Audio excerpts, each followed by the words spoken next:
Have you ever received something that, at first glance, seemed innocent, but left a strange chill running down your spine? Something that made your instincts scream that there was more behind the surface? For Steph Curry, that sensation came on a sunny March morning in 2019, inside a pink envelope that would forever change his perspective on the boundaries between admiration and obsession. The Golden State Warriors correspondence office received hundreds of fan letters daily. Mountains of paper expressing love, gratitude, autograph requests. The normal routine of any superstar, but that specific letter arrived different from all the others. Robert Kim, responsible for mail screening, immediately noticed something peculiar. The envelope was made of expensive paper, almost luxurious to the touch. The handwriting was too perfect, as if each letter had been carefully planned. And there was a subtle perfume, not excessive, but present enough to be noticed. Great letters are written when someone has something true to say, thought Robert, without imagining that those words would gain a completely different meaning in the coming months. Curry was in his morning ritual at the training center when Robert handed him the selected correspondence. Among the usual letters from children asking for autographs and messages of support, there was that one that stood out like a rose among thorns. "This one here is different, Steph," said Robert, hesitating for a moment. "I can't explain it, but there's something about the way it's written that caught my attention." Curry took the envelope with the natural curiosity of someone accustomed to receiving affection from people around the world. It was possible to perceive that this correspondence had been treated with special care. Care that would soon reveal itself to have very specific motivations. The letter began apparently innocently. "Dear Steph, my name is Diana Thompson. I am 27 years old and I'm from Los Angeles. First of all, I want to say that this is not a common fan letter." Already in the first lines, something bothered him. Diana didn't write like the hundreds of fans Curry was used to reading. Her language was sophisticated, almost too intimate for someone who had never met personally. "I've watched you play since Davidson, and there's something about your journey that resonates deeply with me. It's not just basketball. It's the loneliness I see in your eyes, even when you're surrounded by crowds." Curry stopped reading for a moment. Loneliness? How is it possible that a stranger could perceive something he himself barely admitted feeling sometimes? The observation was strangely precise and invasive. How many times in life does someone describe our most intimate feelings with a precision that makes us uncomfortable? The letter continued with praise for his talent, respectful mentions of family, comments about his faith. Everything, apparently, normal. But there was an undercurrent of intimacy that transformed each phrase into something more loaded with meaning. "I know it may seem strange for a stranger to say this, but I feel I understand aspects of your life that perhaps not even close people understand completely. The pressure of being publicly perfect while dealing with private doubts. That must be exhausting." What's most impressive is how Diana had identified exactly the vulnerabilities that Curry rarely admitted, even to himself. It was as if she had a window into his soul, a window that had never been opened to strangers. Great letters are written when someone has something true to say. But this letter revealed truths that perhaps shouldn't be known by someone from outside. Curry felt that familiar chill that arises when something isn't completely right. The letter was eloquent, respectful on the surface, but there were layers of meaning that bothered him deeply. "I don't expect a response, of course. I just wanted you to know that there's someone in the world who sees beyond the public persona and admires not just the athlete, but the complex man behind the spotlights." The farewell was signed simply as Diana, accompanied by a photo. Not a common fan photo, but a professional portrait showing a woman of impressive beauty. Wavy dark hair, penetrating eyes, a smile that managed to be both innocent and provocative. Something that touches deeply is when we realize that someone studied every aspect of our public life with attention that goes far beyond casual admiration. Curry stored the letter, but couldn't get it out of his head for the rest of the day. During practice, while executing his three-point shots with mechanical precision, his mind constantly returned to those carefully chosen words. That night, at home with Isha and the children, Curry found himself thinking about the letter. Not because he felt attracted to Diana, but because there was something disturbing about the way she had dissected his public personality. "Everything okay, love?" asked Aisha, noticing he was more thoughtful than normal. "Just a strange fan letter today," replied Curry, deciding not to go into details. At that moment, he still believed it was an overly enthusiastic admirer, not something that would become much more complicated. But late at night, alone in his office, he reread the letter. Each word seemed to have been surgically chosen to create a specific psychological connection. It was impossible not to recognize that there was a calculating intelligence behind that apparent emotional vulnerability. Great letters are written when someone has something true to say. But what about when someone has intentions that aren't true? It was possible to perceive that Diana had done her homework. She knew details about his career that only truly dedicated fans would know. She knew about his struggles during college, about specific moments of doubt he had mentioned in interviews years ago. But there was something more, a familiarity that went beyond what was possible to know through media, as if she had access to more intimate information about his life. Curry stored the letter in the drawer, trying to forget the discomfort it had caused. Naturally, this leads us to question: when our intuition alerts us about something, should we always listen to it? What he didn't know was that that letter was just the first move in a much more complex game.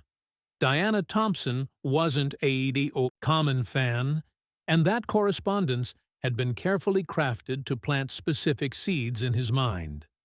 In the following days, Curry found himself occasionally thinking about those words about loneliness and pressure. Not because he agreed with them, but because there was an uncomfortable truth in Diana's observation about the challenges of maintaining a public persona. Her photo also returned to his mind sporadically. Not from attraction, but from the strangeness of including a professional portrait in a fan letter. It was as if she wanted her face to be engraved in his memory. Great letters are written when someone has something true to say, but some truths are told with intentions that aren't true. A week later, the second letter arrived, and it was at that moment that Steph Curry understood he had completely underestimated the situation. Diana Thompson wasn't just writing to an idol, she was initiating something that would test every value he had learned about family, fidelity, and resisting temptations that can destroy everything we build. What no one expected was that that pink letter would be just the beginning of an experience that would force Curry to confront not just an obsessive admirer, but his own vulnerabilities as a man, husband, and public figure. But what happened next would change everything forever. Have you ever felt you were being watched without being able to identify exactly where that sensation was coming from? How is it possible for someone to become a shadow in your life without you noticing how it began?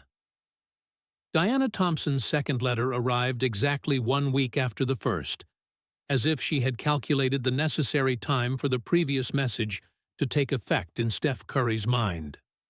This time, the envelope was white, more discreet, but the handwriting was unmistakable. Robert Kim recognized it immediately and felt that same discomfort from the week before.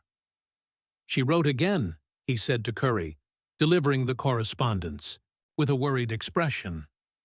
"Steph, maybe it's time to consider not delivering more letters from this person." But Curry, moved by a curiosity he himself didn't completely understand, insisted on reading. It was impossible not to feel that there was something hypnotic about the way Diana wrote, something that pulled him to continue reading even against his intuition. The second letter revealed a level of knowledge about his life that was deeply disturbing. "Dear Steph, I hope my previous letter didn't cause discomfort. I know you trained yesterday from 6 in the morning to 9 in the morning, then had lunch at the Italian restaurant near the training center. I saw when you smiled at that child on the sidewalk. That's how I know the man behind the fame is genuinely good." Curry felt his blood freeze. How did she know such specific details about his routine? How many times in life do we discover that someone knows our life better than we imagined was possible? Great letters are written when someone has something true to say. But this letter revealed that Diana had access to truths about his life that no stranger should have. The letter continued with surgical observations about his behavior, preferences, even facial expressions she had noticed in specific moments. It was as if she had studied every movement of his with the dedication of a scientist. "I noticed you always touch your wedding ring when you're nervous during interviews. It's an unconscious gesture, but it reveals how Isha is your emotional anchor. I admire that. At the same time, I wonder if she completely understands the pressure you carry alone."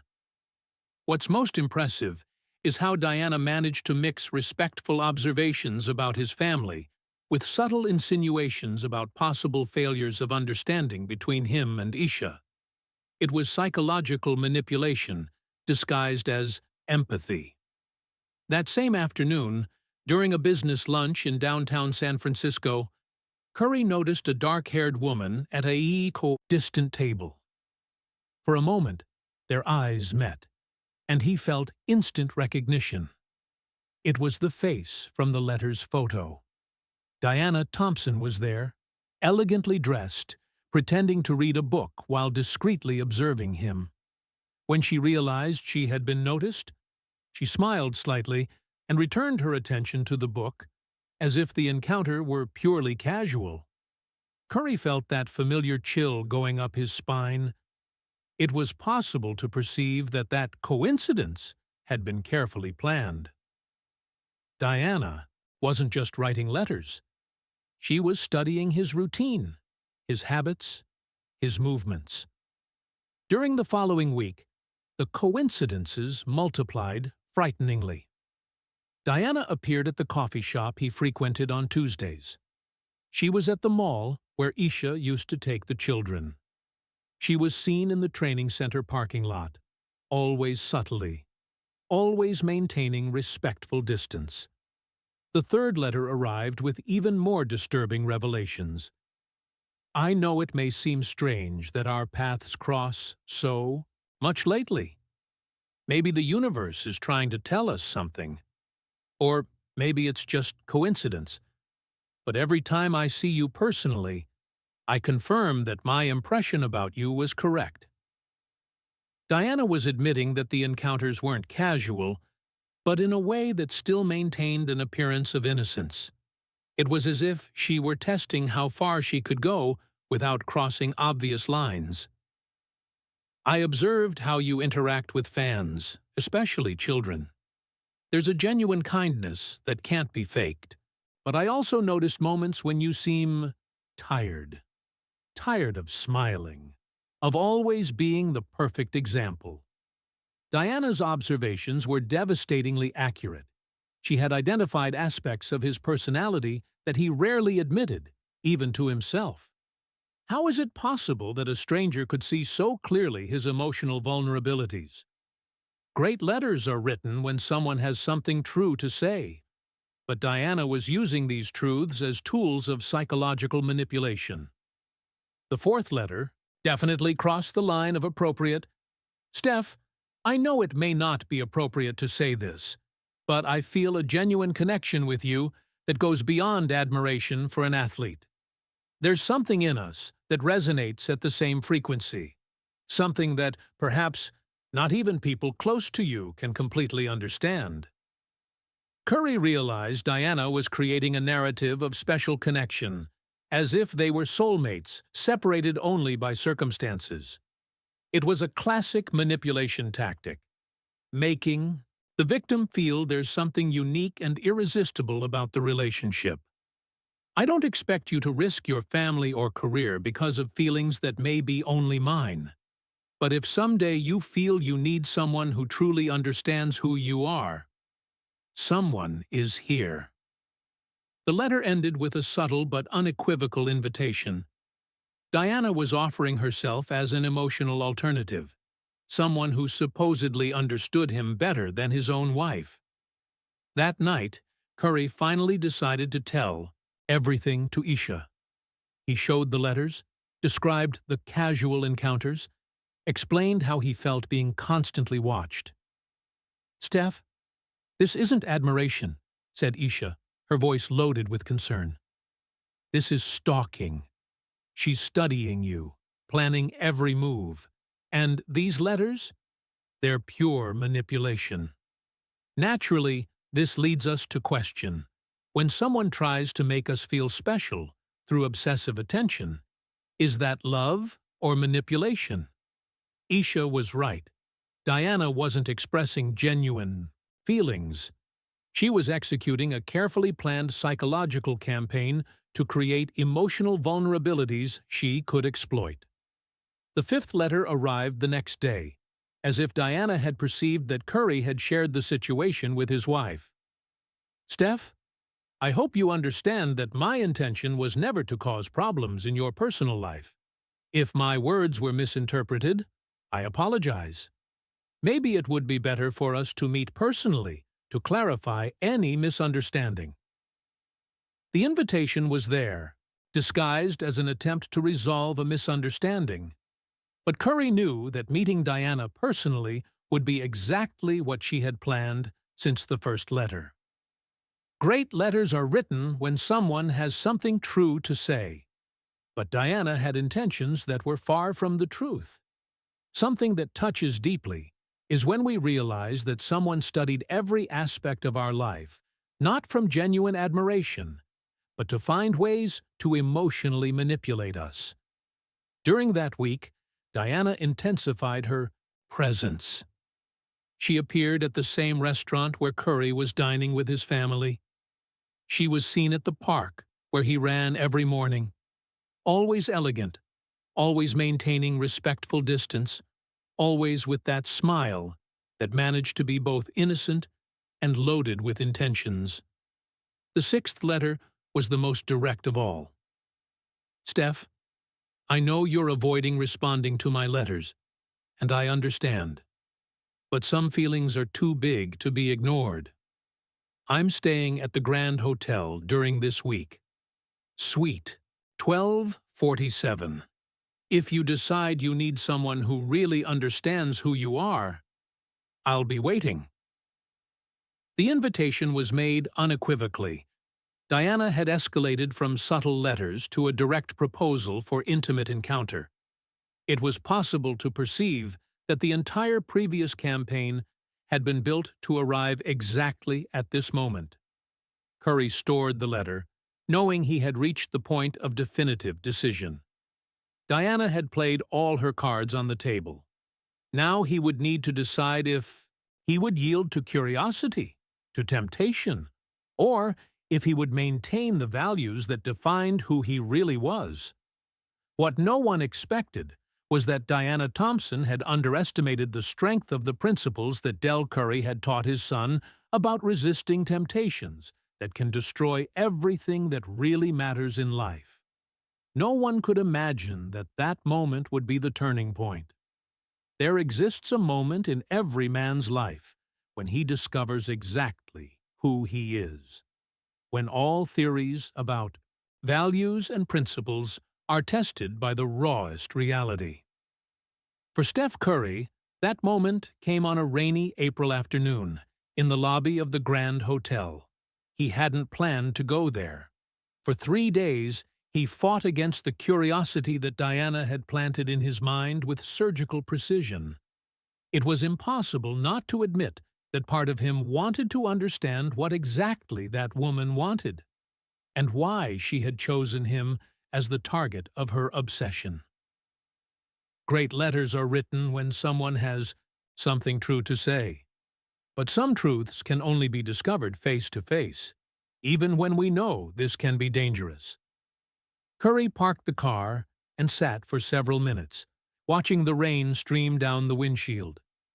Each drop that fell seemed to echo the conflicts in his mind. Isha had begged him not to go, but he had promised it would be just to confront Diana and end that situation once and for all. The elevator rose slowly to the 12th floor. With each floor that passed, Curry felt the weight of making a decision that could have consequences he still couldn't completely predict. Suite 1247. The door was ajar, as if Diana knew exactly when he would arrive. "Steph?" Her voice came from inside the suite, soft as silk, loaded with an intimacy that made every instinct of his scream that he should leave there immediately. He pushed the door and entered a luxuriously decorated room. Diana was standing near the window, wearing a navy blue dress that accentuated every curve of her body. When she turned to face him, Curry immediately understood why she had been so confident in her letters. Diana Thompson wasn't just beautiful. She was devastatingly stunning, with the type of beauty that made men forget their own names. Her dark eyes shone with predatory intelligence, and her smile managed to be both innocent and deeply seductive. "You came," she said, walking slowly toward him. "I confess I was nervous, but I also knew you would come." What's most impressive is how she moved with feline grace, each step calculated to hypnotize. It was possible to perceive that every gesture, every facial expression, every word had been rehearsed to cause maximum emotional impact. "Diana, we need to talk about these letters," said Curry, trying to keep his voice firm. "This needs to stop. You're invading my life, my family." She laughed softly, a sound that was like music and poison at the same time. "Invasion. Steph, you're here by your own choice. No one forced you to come." The observation was surgical. Diana had turned the game around, making his presence there seem like a confession of interest. It was psychological manipulation at the highest level. "Please sit," she said, gesturing to a luxurious sofa. "We have much to talk about." Curry remained standing, but Diana approached even closer, reaching a distance that completely invaded his personal space. Her perfume was intoxicating, not excessive, but present enough to create an intimate atmosphere. "Steph, do you think I don't know why you really came here?" she asked, her voice lowering to a whisper. "It wasn't to confront me. It was because a part of you recognized something in my words, something true. How many times in life does someone manage to identify our secret desires with a precision that leaves us completely disarmed?" Diana began to circle around him, like a predator studying its prey. "You're adored by millions, but how many people really know the Steph who exists when the cameras turn off? How many people see the man who sometimes doubts himself, who carries the weight of being a perfect example?" Each word was like an arrow straight to the center of his deepest insecurities. Diana had studied not just his public life, but his most intimate psychological vulnerabilities. "Isha loves you," she continued, stopping right in front of him. But she met you before the fame, before the pressure, before you became a global icon. Does she really understand the man you've become? Great letters are written when someone has something true to say, and Diana was using painful truths as weapons of seduction. She approached even closer, her hands lightly touching his chest. I see everything, Steph. I see the talent. I see the pressure. I see the loneliness you hide so well. And you know what else? I accept all of it. I don't need you to be perfect. It was possible to feel the heat emanating from her body, the sexual tension that completely filled the environment. Diana had created an atmosphere of intimacy that was testing every fiber of self-control that Curry possessed. With you, I don't need to pretend, she whispered, her lips almost touching his ear. I don't need to be the perfect wife of the basketball star. I can just be a woman who understands a man. Completely. Something that touches deeply is when someone promises freedom from the pressures we carry, even when we know that freedom can cost everything that really matters. Diana slid her hands along his arms, her touch being both gentle and electrifying. One night, Steph. One night for you to be just a man, not an icon. One night to discover what it means to be completely understood. Curry felt his breathing accelerate. Her perfume was clouding his senses, the physical proximity creating a tension that tested every value he had learned about fidelity and family. No one will know, continued Diana, her eyes fixed on his with hypnotic intensity. No one will get hurt. It will be just between us. A moment of pure truth amid a life full of performances. Naturally, this leads us to question. When someone offers us exactly what our most secret desires long for, is our moral strength enough to resist? Diana stepped back slightly, allowing her eyes to travel over his body with obvious admiration. You're even more handsome in person, she murmured, and there's a strength in you, an intensity that attracts me almost magnetically. She began to slowly unbutton his jacket, her fingers brushing the skin of his neck. Let me show you what it means to be adored, not as an idol, but as a man. The moment of maximum temptation had arrived. Diana offered herself completely, using every weapon in her seduction arsenal. Devastating beauty, manipulative intelligence, promises of total understanding, liberation from all pressures, everything a man in his position could secretly desire. Great letters are written when someone has something true to say. And at that moment, Diana was offering a tempting truth, that he could have everything without consequences. Curry closed his eyes for a moment, feeling her perfume, the heat of her body, the promise of an experience that would make him temporarily forget all the pressures of his life. It was the moment of definitive choice. Everything he had learned about values, family, fidelity, was being tested by the most sophisticated temptation he had ever faced. And it was at that moment that Steph Curry discovered exactly who he really was. And it was then that the truth finally came to light. There exists a moment in life when we discover we are stronger than we imagined. When the values our parents taught us stop being just words and become the force that defines us as human beings. For Steph Curry, that moment came when he opened his eyes in the Grand Hotel suite and saw the reflection of his wedding ring catching the afternoon light. In that instant, like a lightning bolt of clarity cutting through the fog of temptation, he saw exactly what was happening. Diana had orchestrated every moment, every word, every touch to arrive precisely at this point of maximum vulnerability. No, said Curry, taking a step back and creating distance between them. Diana seemed surprised for the first time since he had entered the suite. Her eyes glittered with something that seemed a mixture of frustration and incredulity. "Steph, you don't need to resist," she whispered, trying to approach again. "No one will know.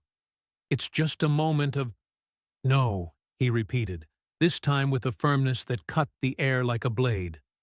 "This stops here. Now." What's most impressive is how moral clarity can arise instantly, even in the middle of the most sophisticated temptation. It was possible to perceive that something fundamental had changed in the energy of the room. Curry adjusted his jacket and looked Diana directly in the eyes. "You studied my life with surgical precision. You know my vulnerabilities, my insecurities, my moments of doubt. But there's one thing you didn't understand." Diana crossed her arms, her expression changing from seductive to defensive. "And what would that be?" "You didn't understand that these vulnerabilities don't define me," said Curry, his voice carrying a strength that came from decades of family teachings. "What defines me are the choices I make when I'm tested." Great letters are written when someone has something true to say, and at that moment, Curry was ready to speak the most important truth of his life. He began to walk around the suite, creating physical distance while organizing his thoughts. "When I was 16 years old, my father Dell taught me something I never forgot. He said, 'Steph, fame will bring temptations you can't even imagine yet.